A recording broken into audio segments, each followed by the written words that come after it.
हर साल माघ माह के शुक्ल पक्ष की पंचमी को वसंत पंचमी मनाई जाती है। भारत में इसी दिन से वसंत ऋतु की शुरुआत हो जाती है। इस दिन को माघ पंचमी भी कहा जाता है। पूरे भारत में वसंत पंचमी का पर्व बहुत हर्षोल्लास के साथ मनाया जाता है। इस दिन माँ सरस्वती की पूजा करने का विधान है।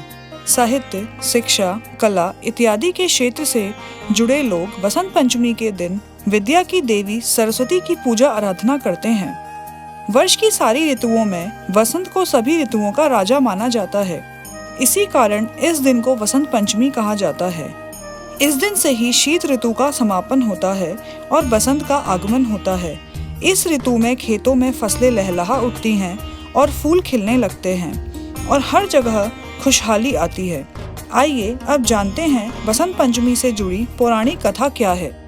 मान्यता है कि सृष्टि रचयिता ब्रह्मदेव ने जीवों और मनुष्यों की रचना की थी। उन्होंने इस बात का ध्यान रखा कि वातावरण बिल्कुल शांत हो और इसमें किसी की वाणी ना हो। लेकिन सृष्टि की रचना के बाद से ही उन्हें सृष्टि सुनसान और निर्जर नजर आने लगी। तब ब्रह्मदेव ने भगवान विष्णु से अनुमति लेकर अपने कमंडल से पृथ्वी पर जल छिड़का। कमंडल से धरती पर गिरने वाले जल से पृथ्वी पर कंपन हुई और एक अद्भुत शक्ति के रूप में चतुर्भुजी सुंदर स्त्री प्रकट हुई। इस देवी के एक हाथ में वीणा और दूसरे हाथ में वर मुद्रा थी। बाकी अन्य हाथों में पुस्तक और माला थी। ब्रह्मा जी ने उनसे वीणा बजाने का अनुरोध किया।